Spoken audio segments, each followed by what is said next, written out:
Müasir Santa Claus Emin Baba. Belə bir xəbər yayıldı ki, Bakıda heç kəs Şaxta Baba olmaq üçün müraciət etməyib. Səbəb isə sadədir. Artıq orijinal, həqiqi Şaxta Baba tapılıbdır deyə başqasına ehtiyac yoxdur. Bəli. Artıq filmlərdə, əfsanələrdə gördüyümüz pafosla danışan, vədlər verən bomba kişi nəhayət gəlibdir. Bəli, Şaxta Baba Şimal qütbündə ya da Avropada yox, məhz Azərbaycanda peyda olubdur. Bəs nə? Elə bilirsiniz, onun 30 dekabrda doğulması təsadüfdür? Əsla. Düzdür, onun saçı saqqalı yoxdur. Üstəlik də qırmızı yox, qara kostyumludur. Amma eyb etməz. O, necə deyərlər, müasir savremenli Şaxta Babadır. Bizim Santa Claus hətta filmlərdəkindən də daha heyrətamiz və daha macərapərəstdir. Digər Santa Clauslar insanlara daim nəsə verirsə, bizimkisi isə əksinə, daim nəsə alır. Belə ki, o, qar qızlar vasitəsilə süpürgə pulu, fond pulu kimi adlarla rüşvət qoparır. Digər ölkələrdə Şaxta Baba uşaqlara sevinc bəxş edirsə, bizim Şaxta Baba isə əksinə, onların çantalarını mənasız vəsaitlərlə doldurub əzab verir. Üstəlik də bizim Şaxta Baba çox arsız və kefqondur.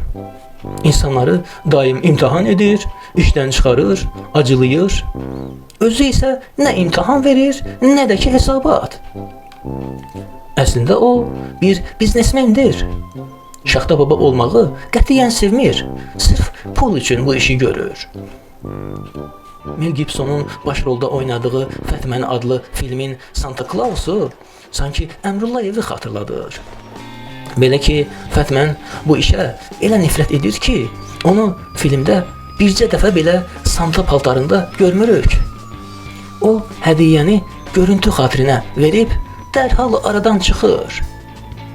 Eynilə Emin Baba da bu yaxınlarda Naxçıvana gedib, orada şikayətçilərlə şəkil çəkdirən kimi aradan çıxmışdı. Uşaqları sevindirmək üçün dövlətdən maaş alan Simic Fətmən bu işi biznesə çevirib və oyuncaq zavodu belə açıbdır.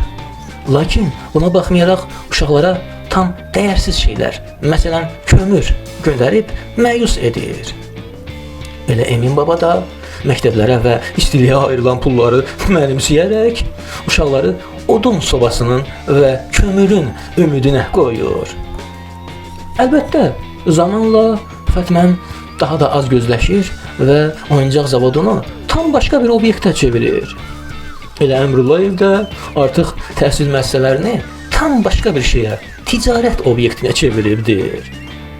Sonda nəhayət qəzəbli uşaqlardan birinin yaxını tərəfindən Fətmənə Şaxta deyil, Saxta Baba olduğu başa salınır. Lakin o qəbul etmir. Elə Emin Babaya da ictimaiyyət saxta olduğunu dəfələrlə başa salsa da əsla qəbul etmir.